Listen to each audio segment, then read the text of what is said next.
Okay, so Ahsoka episode 5 is out and Anakin has some lessons. Let's talk about it.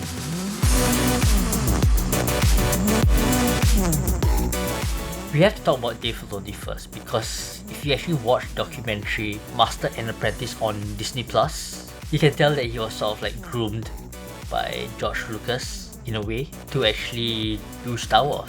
Started off with the cartoons and then later on the Mandalorian to just test the waters and all that, and now Ahsoka. When I first watched episode 1 of Ahsoka, it felt like Star Wars. Was it the best? It was good enough to just continue watching all the way to episode 5. And you don't really have to be a fan of Rebels, but it does help. If you actually watch Rebels, even if you're not a fan, you'll definitely appreciate Ahsoka, the series.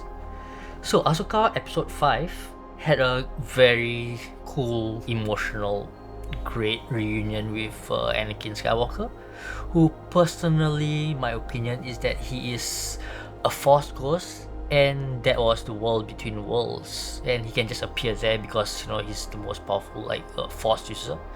So it's quite obvious that he will appear as a Force ghost because I think Obi-Wan actually taught him how to turn into a Force ghost, right?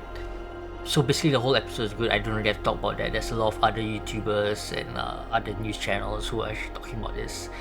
But the one I will concentrate on is how good the writing is for the lesson. So the lesson had so many layers and levels. It was written so well, and how you can tell it was written well is because there's a lot of people who had a lot of different takeaways from it. But the foundation of the lesson was to survive, to fight and stay alive, to really just not give up, which is kind of the Jedi way, to never give up and just continue having hope and all of that whole thing about just surviving, which is quite a lesson that everyone kind of needs in this day and age, I guess. The stuff that I got from it was that you have to adapt to the current times. In the movies, the Jedi started off as peacemakers who went on to generals, warriors, fighters and stuff. And what are the Jedi's now? Are they peacemakers? What exactly are they? So that's something that Ahsoka needs to figure out, just to adapt to the times and be what a Jedi needs to be for the current day and age. Which brings me back to this quote by Bruce Lee: "Be like water. If you need to fit the size of the cup, you fit the size of the cup. If it's the box, fit the size of the box." Yep. Well, Ahsoka did turn into Ahsoka the White at the end of the episode, and I can't wait to see what else is there in the future episodes to come. It will definitely be so good because they're going to find Ezra.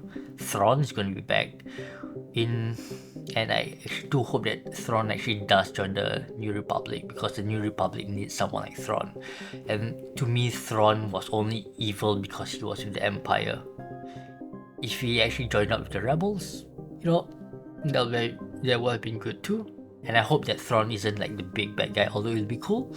But I do want to see the Yuuzhan Vong in live action, and hopefully they all band up together with Thrawn to fight them. But it's just a dream. It might not happen. Who knows?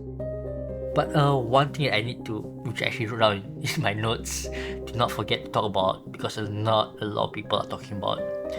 But it's not even a but. Okay, so Palpatine promised Anakin the power to bring back loved ones, and that is just what happened. He actually saved Ahsoka. Anakin now has the power to bring back loved ones. Palpatine kept his promise. Such a good man. So thanks for watching the video all the way through. Do share this video with someone who you think might actually enjoy this video, or actually might want to join me on this discussion on episode 5 and the lessons that Anakin brought to the table, or to Ahsoka.